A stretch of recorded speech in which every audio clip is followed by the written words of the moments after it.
at malaman ko din yung inyong mga saloobin dito sa nangyayaring napakatalamak na korupsyon sa ating bansa.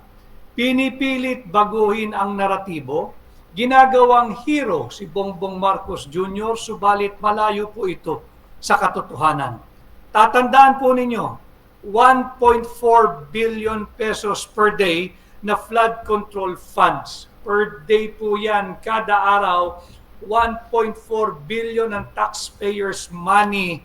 Pera po ninyo, mga kababayan, pera po ninyo, mga Filipino migrants and overseas Filipino workers. Ang ginugugol po na nauuwi lamang at nagiging baha ng korupsyon papunta sa bulsa ng mga tiwaling kawani ng pamahalaan at ng mga mapagsamantalang mambabatas na naglalagay ng insertion sa kanilang mga paboritong programa o proyekto na itinatago nila palagian yan sa flood control program.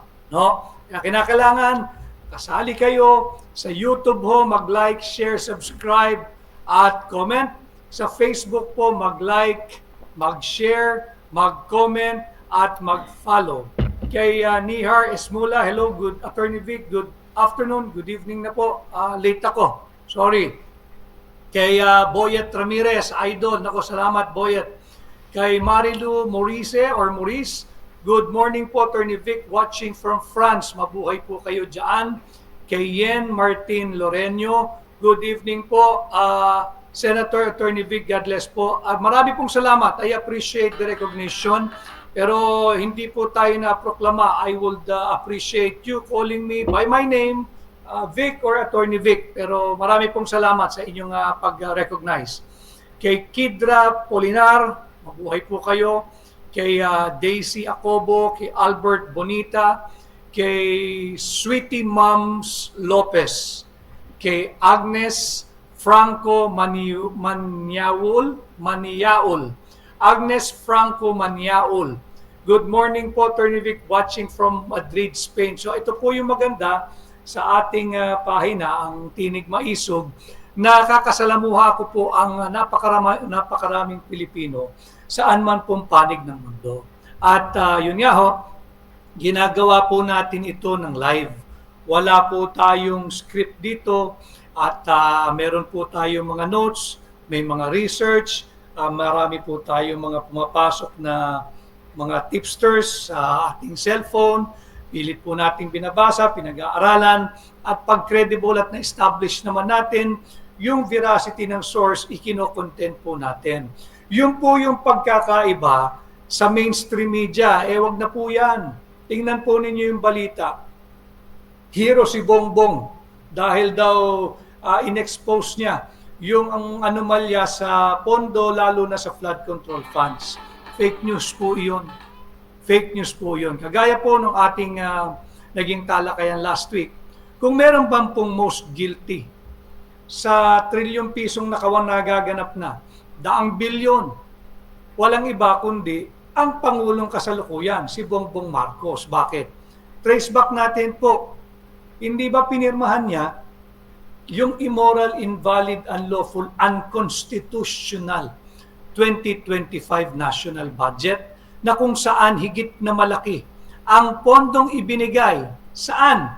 Sa DPWH, sa Public Works, 1.1 trillion. Ngayong taon, 1.1 trillion pesos versus doon sa higit na mababang pondong ibinigay sa education sector. Fact of the matter, binawasan ang education sector ng almost 32 billion. Ito ay sa kabila ng na-discovery at yung ginawang report ng EDCOM2 report. Natalakay na rin po natin pero hindi po natin ito lulubayan sapagkat importante po na bahagi tayong lahat. Yung TikTok po natin ay nawawala raw po. Paano bang gagawin natin dito? Pansamantala tayo magpapaalam sa TikTok ha. I-up natin uli. Sensya na po ha, mag-isa lang tayo eh.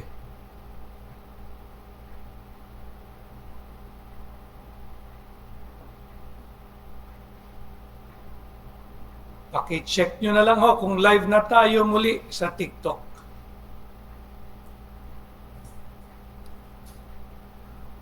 Wala po yung ating TikTok, mukhang nasasabotahe, pero tuloy lang ho tayo.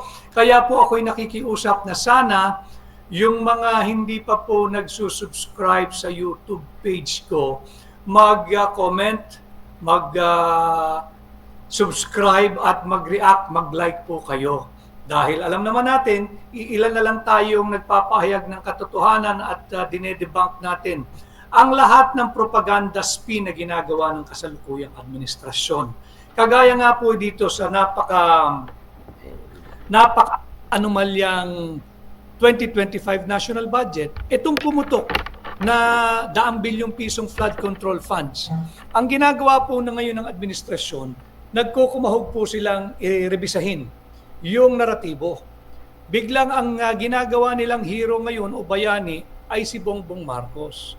Bongbong Marcos is not a hero when it comes to the flood control fund mess. In fact, Bongbong Marcos is the most guilty for allowing these things to happen, this massive corruption going right under his very own offices, dahil lahat po yan ay tanggapan ng Pangulo, alter ego lang po iyan sa loob ng unang kalahati ng kanyang termino for the past 3 years. Kaya ang involved po rito ay yung 2023 national budget, yung 2024 national budget, yung 2025 national budget. Yan po yung dapat nating silipin at panagutin sapagkat kitang-kita. Talagang pag tiningnan ninyo yung mainstream media, wag na ho kayong manood dyan. Get your news source from someone else. Magsaliksik po kayo. Yung mamili po kayo ng mga credible na social media pages or platform, doon na lang po kayo kumuha ng impormasyong tama at ng mga balita. Kagaya po dito sa Tinig Maisog. Ang lagi ko nga hong sinasabi, ang ating parte ng ating advokasya, bahagi ng ating layunin ay maiangat ang antas ng pampublikong diskurso. Imulat ang mata ng higit na maraming Pilipino at kinakailangan makabuo rin kayo ng sarili ninyong pananaw, ng sarili ninyong opinyon, bumuo ng sarili ninyong paninindigan base sa tamang impormasyon at hindi kinakailangan na sang-ayon o katulad ng aking opinyon o pananaw o perspektibo o paninindigan. Ang importante lamang, you have to make your own based on an informed decision. Mahirap po magdesisyon kung panay fake news ang nasasagap po ninyo at kung panay propaganda spin ang ifinifeed sa inyo o isinusubo sa inyo ng mainstream media. Wala na pong mainstream media, wala na pong nagbabalita ng totoo. Hindi nila ibinabalita ng pondo po natin, lalo na dito sa Metro Manila, nakasentro, 1.4 billion pesos per day para labanan, para gamutin, para maibsan ang problema natin sa baha. Mga kababayan, meron po akong kukentuhan kanina, sabi ko sa kanya, sa pakiwari ko, higit na marami ng Pilipino ang galit at ang mulat. At yung mga hindi nakikialam at hindi nagpaparating ng kanilang saloobin, araw-araw naman silang napapasabak sa traffic. At pagka yung traffic na yan, sinabayan ng ulan, nababaha din. Alam mo ninyo, kailangan tayo makialam. Sabi nga, if you want to change things and make it better, you have to plunge in. Kinakailangan kasali ka. Kinakailangan may tinig ka. Kinakailangan meron kang opinion. Kinakailangan meron kang prinsipyo. Kinakailangan meron kang paninindigan. Kaya po, hanapin natin. Nalilihis po meron daw po uling pagdinig na gagawin sa September 1, yung Blue Ribbon. Ang take ko rito, hindi po madali yung nagiging assignment o misyon ni Senador Dante Marcoleta.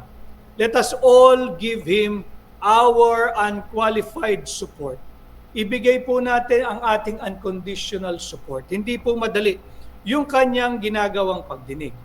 Subalit, pag nakita natin na medyo nawewendang-wendang, magsalita tayo. Ating tawagin ang kanyang pansin, ang kanyang atensyon. But for now, isang hearing pa lamang, alam mo ninyo, kahit tumagal ang hearing ng isang buong taon, nararapat lamang.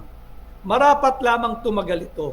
Mga kababayan, wag ho kayong pumayag na after 3, 4, 5 or even 10 hearings, ite-terminate na po ang pagdinig na ito patungkol sa maanumalyang flood control programs at flood control funds. Bakit kanyo? Abay, daang bilyong piso po ang involved dito. Kung yung Alice Guo nga, ginawa ninyong teleserye, ginatasan ninyo ng todo yung istorya, para lang mga makapapil ba sa media, sa social media, sa mainstream media. Ginatasan ng todo. Yung Alice Guo na simpleng kaso lang naman. Kung siya involved sa human trafficking, kasuhan. Kung siya involved sa Pogo, kasuhan. Kung meron siyang anggulong tax evasion, kasuhan. Tumagal po ito, napakahaba. Napakahaba ginawang teleserye. Bantayan po natin itong Blue Ribbon na ginagawang pagdinig sa pamumuno ng ating kaibigan Senador Dante Marcoleta. Hindi po ito dapat madaliin. Hindi po dapat ito madaliin. Sa napakaraming tao, opisyal at hindi opisyal at pribadong mamamayan ang involved. Yung mga naglagay, yung insertion ng pondo, yung pinagmula ng pondo, kung sino yung kontratista, kung sino yung mga DPWH Regional Director, sino yung DPWH District Engineer, Assistant District Engineer, Assistant Regional Director. Dapat po lahat ito ay siyasating masusi ni Senador Dante Marcoleta. Huwag ho tayong pumayag na gawing paspasan ang investigasyong ito sapagkat napakalala po ng problema. Pera po nating mga Pilipino yan. This year alone, 2025, 1.1 trillion ang pananagutan ni Bongbong Marcos. At nagsimula yung pananagutang yan the moment hindi nga ho nung pinirmahan niya eh. Sasariwain lang po natin paulit-ulit. Total sa kanila naman galing ito eh. Di ba? Ayan o, linaw-linaw. Galing yan sa release ng PCO. Ito ho. Sariwain natin yan. Masusing pinag-aaralan ang 2025 national budget. Kagaya nga ho ng sinabi ko nung huli nating pagtatanghal sa inyo, yung operative word po is thoroughly reviewing. Sa Tagalog pa ho, masusing pinag-aaralan. Rinerepasan ng todo para hindi malusutan ng anything unconstitutional or that could lead to graft and corruption. Andyan po silang lahat eh. Executive Department na po ito. Ang pinapakita po nila dito sa PRSP na to, ito po ay yung lumabas na, yung mga blanco sa Bicameral Conference Committee report. Dito na po yan eh. Ang pinapakita po ng PCO, na lahat po sila ay aktibong nagre-repasa. All hands on deck, ika nga. Nag-aaral daw po sila, thoroughly reviewing the 2025 budget to conform to charter. Sabi po ng palasyo yan. Hindi nga ho rinespeto yung saligang batas. Ang ginawa po nila, higit po yung malaking appropriations ang binigay sa DPWH or Public Works kung iahambing mo sa education sector. Ito po ay sa kabila ng malalang estado ng ating edukasyon. 165,000 classroom shortage po tayo. At nung last year, ang ipinatayo lamang ng Marcos Jr. administration ay around 800 classrooms. So napakalaki ng gap. 165,000 classrooms po ang kulang eh. Pinatayo lamang ng Marcos Jr. administration na classroom ay 800 classrooms. Hindi po 800,000 ha. Hindi po 8,000, hindi po 80,000. 800 classrooms. Sa kabila ng kanilang nalalaman na kulang ng 165,000 classrooms ang ating education, ang public education system. Ganito po kalalayan. Saan napunta? Diyan po sa ating pamagat ngayong gabi. Ang 1.4 billion pesos kada araw para sa flood control. Flood control, ano ho nangyari kahapon? Bay malakas pa ho yung ihi ng ibon. Nagdeklara ng walang pasok. At meron ding sumunod na ibang sangay ng gobyerno, yung judiciary, nag-work from home. Ano ho ang ibig sabihin natin? Meron din pong social cost. Yung social impact ng korupsyong nagaganap, yung malawakan talamak na korupsyong nagaganap sa ilalim ng Marcos Jr. Administration. Specifically sa ating pong topic ngayon, yung sa flood control funds. Bakit? Malakas pa ho yung ihi ng ibon, nagdeklara ng walang pasok. Ano ho ang ibig sabihin? Ano po ang equivalent nun? Isang araw na naman na walang natutunan ng ating mga kabataan. Hindi lamang po yung nasa pampublikong paaralan, kundi pati nasa pribado. Bakit? Natakot baka lumakas ang ulan, bumuhos ang ulan. Normal naman po Yung inclement weather, yung masamang panahon, normal po yan kahit sa ibang bansa. Ang abnormal lamang po sa ating bansa, yung malakas na ulan na walang bagyo, binabaha po tayo, lagpas baywang. Bakit? Ninakaw po yung pera ninyo. Ninakaw po yung pera ninyo. Itong mga ganid na opisyal sa ilalim ng Marcos Jr. Administration. Kaya Bongbong Marcos is not a hero when it comes to the expose that are all happening now patungkol sa maanumalyang flood control programs. Yung flood control funds, daang bilyong pisong pera po ninyo ang ninanakaw.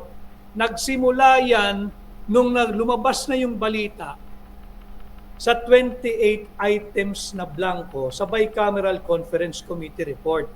Pinakita ko po yung larawan sa inyo kanina upang pagtanggol niya yung kanyang mga karancho, yung mga kanyang alyado. Hindi yun yung ba napapansin, bibihirang binabanggit? Yung pananagutan ng Saldico. Di ba? Ang nagbanggit po nito yung miyembro ng 20th Congress, si Congressman Ronnie Puno. Ang small committee raw ay binubuo lamang ng Senate President, ng Speaker of the House, at ng Chairman ng Appropriations Committee at ng Finance Committee ng Senado. 4 na tao. Pero dali-dali rin niyang inabsuelto si Martin Romualdez kahit hindi po siya bahagi ng 19th Congress. Ngayon mismong kongresista na ang nagbubulgar na yung small committee.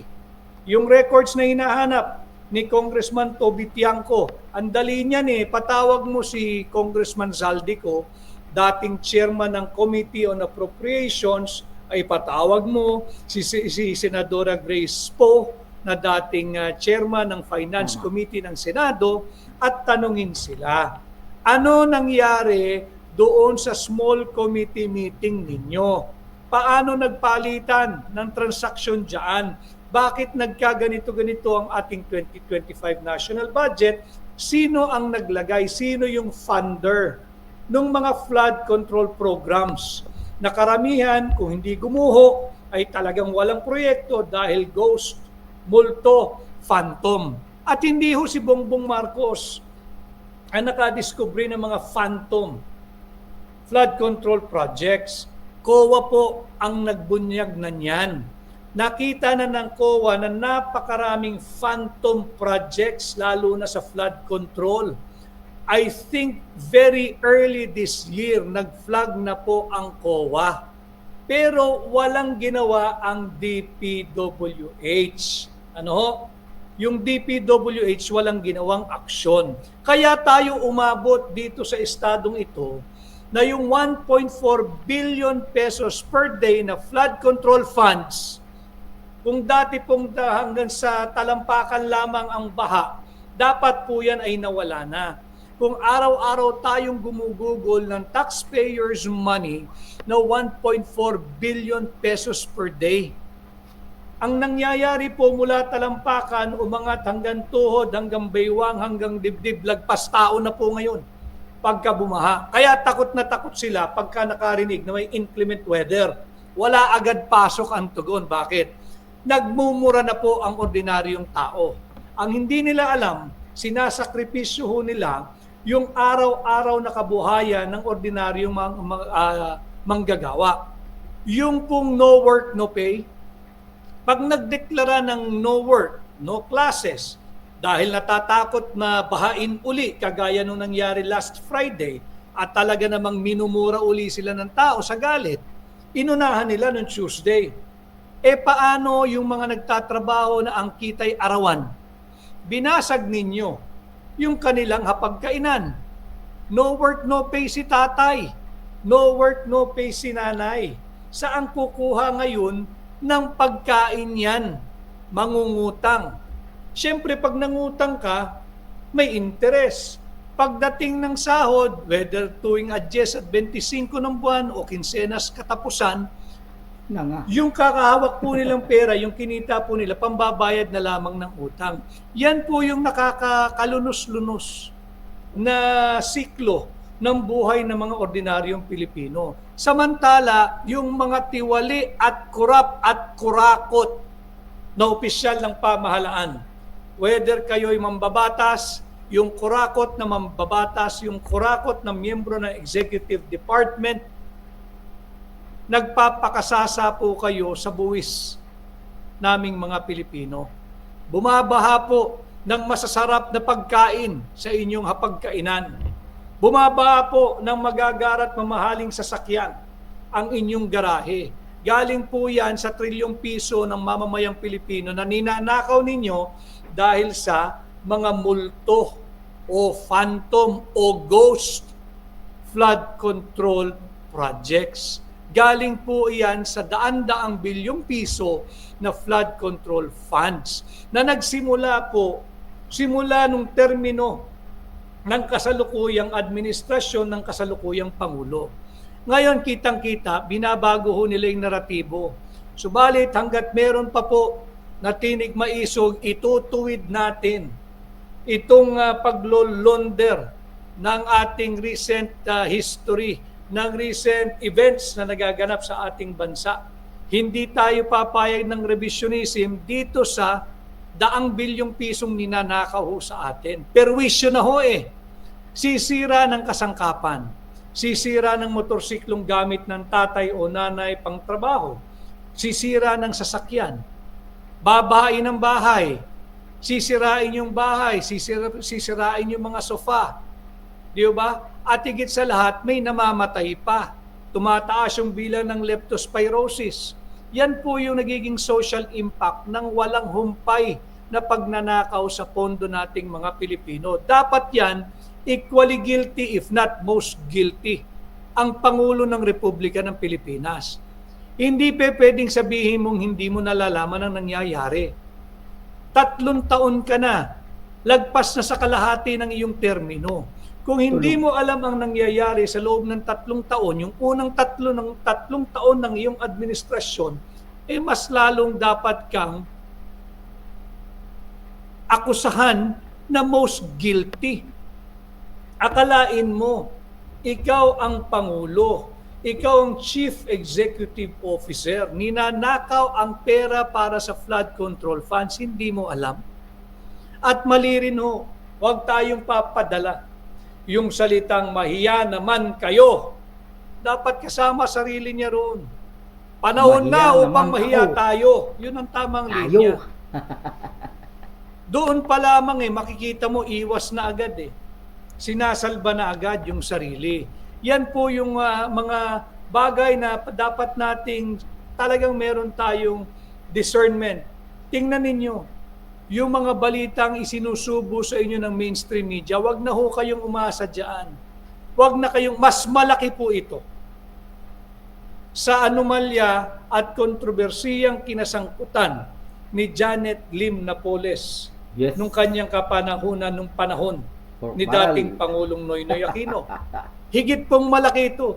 Kung dati nalalakihan po tayo sa 10 billion, 20 billion, Aba ngayon po 200 bilyon, 1 trilyon ang budget ng DPWH ng Public Works ngayong taon. Small time po si Janet Lim Napoles dito sa mga ito. Si Janet Lim Napoles parang si Saldi ko rin yan. Hindi pwedeng galawin dahil ang sinasabi, nababagsak ang gobyerno pagka kinantinin nyo si Janet Lim Napoles. Ano nangyari? Si Janet Lim Napoles nabistahan, convicted, nakakulong. Yung mga higanting pating nung mga panahong iyon sa gobyerno, abay nandyan pa ho eh. Nandyan, pagala-gala, pating pa rin. Pating pa rin. Higit pang Buhaya. naging mabangis. Eh, may nakikita nga po tayo, mga nasangkot noon eh. Nariyan pa rin, nagtatanong pa nga eh, sa mga resource person. So makikita natin, higit malaki po ito. Higit malaki po itong anomalyang ito, itong kurakutang ito, itong korupsyong ito, kesa nung panahon ni Janet Lim Napoles. Kaya, yung Blue Ribbon, wag po nating madaliin, kahit po tumakbo ng 1 taon ang investigation ginagawa ng Blue Ribbon, kahit mag once a week ka lang na hearing, ituloy-tuloy mo lang. Wag po tayong pumayag na mangyayari tatapusin after 5 hearings or 8 hearings or 10 hearings. Mas malala po ito doon sa naging kontrobersya nung panahon ni Janet Lim Napoles. So hanggang dito na lang po ang ating video para kay Attorney Vic Rodriguez, at saka wag po kayong mag-alala. Nakabantay po kaming mga mga sambayanan dito sa flood control project na ito. Flood control, at sa ating mga viewers, patuloy lang po kayo mag-antabay dahil hindi ko po bibitawan din po tong flood control projects. Kahit na ano pong lumabas diyan ng mga issue, mga pang-divert nila, kung ano-ano man na pang-divert nila, sisingit at isisingit ko talaga pag may bagong mga balita tungkol sa flood control projects at yung dito sa Blue Ribbon Committee. Hindi po natin yan tatantanan kasi may tiwala po tayo na ang ating ibinotong si Rodante Marcoleta ay talagang magtatrabaho sa bagay na yan, at bigyan natin siya ng panahon. Kasi hindi naman pwedeng 1 araw, 2 araw, tapos na yung hearing, tapos wala na namang mananagot. Tama yung sinabi ni Atty. Vic Rodriguez na talagang dapat pati yung mga yung sabi nga niya sa akin, para sa akin pating, sa kanya pating, para sa akin buhaya talaga, mga reptiles, buhaya, ahas, andyan na lahat, reptile, para kasama na po lahat dyan, buhaya, crocodile, kung ano yan, butiki, kung ano-ano dyan. At saka yun po ang para sa akin. Hindi po natin tatantanan ang Blue Ribbon Committee. Diyan po tayo tututok, at sana nga po itong darating na Lunes ay magkaroon tayo ng pagkakataon na ma-live ito. Ilalive po natin yung buong hearing para kung sakaling sa mga may nakamiss ng mga pangyayari, pwede po nilang panoorin sa ating channel. At dako po tayo dito sa saka babalikan po natin yan si Atty. Vic Rodriguez. Dako naman po tayo dito sa isang balita tungkol sa mga senador na mga sangkot o mga tumanggap pala. Sorry, hindi po sangkot tumanggap ng mga donasyon. Ewan ko baka diversion, alam na natin pag donasyon. Yan pakinggan po natin tong si agenda. Sandali lang po paayusin natin ng konti yung kanyang video. Minalaitan ko lang para hindi tayo makuryente. Agenda, pasok. Hindi lang umano si Senate President Francis Cheese Escudero ang may campaign donor na kontratista ng gobyerno. May ilan pang kandidato sa pagkasenador ang tumanggap ng donasyon. Kilalanin sila sa agenda report ni Dexter Ganibe ng Abante. So, sir, kino-confirm nyo na nag-donate siya ng 30 million? Yes, nasa records yun. Mismong si SP Cheese Escudero ang umamin na donor niya sa kanyang senatorial bid noong 2022, si Lawrence Lubiano, ang presidente ng Centerways Construction na isa sa mga kontratista ng flood control project. Ilang araw lang bago ang sona ni PBBM nitong Hulyo, magkasama sina SP Cheese at Lubiano sa inaugurasyon ng bagong gusali ng College of Business Management ng Sorsogon State University. Nakabilang sa higit 125 million pesos contract na nakopo ng Centerways noong Setyembre ng 2024 para sa SORSU. Pero hindi lang pala si SP Cheese dahil there's more, ayon sa pagsisiyasat ng Philippine Center for Investigative Journalism o PCIJ.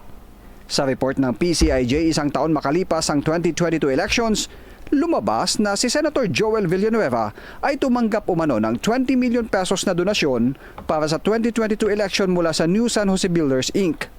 Nakasaad din sa report na si Villanueva lang ang nag-iisang kandidato noong 2022 na tumanggap ng donasyon mula sa New San Jose Builders.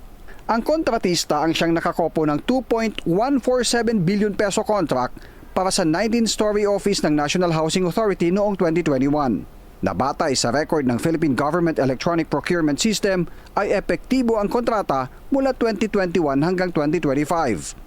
Sa hiwalay na report ng PCIJ na pagsilip sa 2013 elections, tumanggap din umano ng donasyon si Senator Escudero ng 10 million pesos mula sa New San Jose Builders at isa pang 10 million pesos mula naman sa Tokwing Construction. Ganon din umano sina Senators Bam Aquino, Nancy Binay at JV Ejercito na tumanggap na magkakaibang halaga mula sa ilang kontratista ng DPWH. Bukod pa sa partido politikal na Nationalist People's Coalition at United Nationalist Alliance. Sa inisyal na investigasyon ng COMELEC, may 4 na kontratista ang nagsilbing campaign donor ng ilang tumakbo sa pagkasenador. Pero hindi lang ang Statement of Contributions and Expenditures ng mga senatorial candidate ang sinisilip ng COMELEC, kundi pati na rin sa mga kongresista at party list.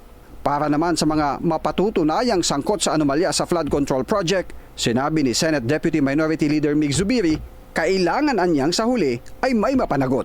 The executive will follow through with its threat to file cases. Pag wala kasi mga kasuhan dyan, ay ninasugon lang yan. Wala mangyayari.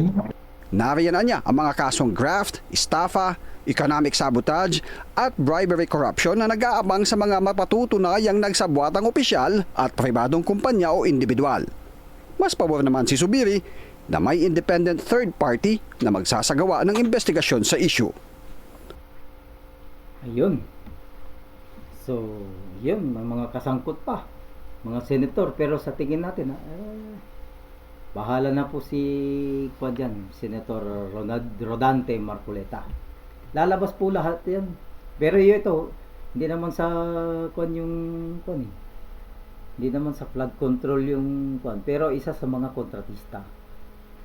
Baga NHA yun. Sanga-sanga na ito. Mamaya yan from flood control, magsasanga-sanga na rin po yan. So hanggang dito na lang po ang ating video sa ngayon at maraming salamat po sa inyong panonood. At kung hindi pa po kayo nakapag-subscribe, ayan, nandyan lang po ang subscribe button sa ating baba. At pwede rin pong like at i-share ang ating video. Bahala na po kayo.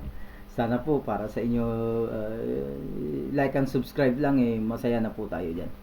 So hanggang dito na lang po at maraming salamat po sa inyong panonood. Syukran, ingat po kayo.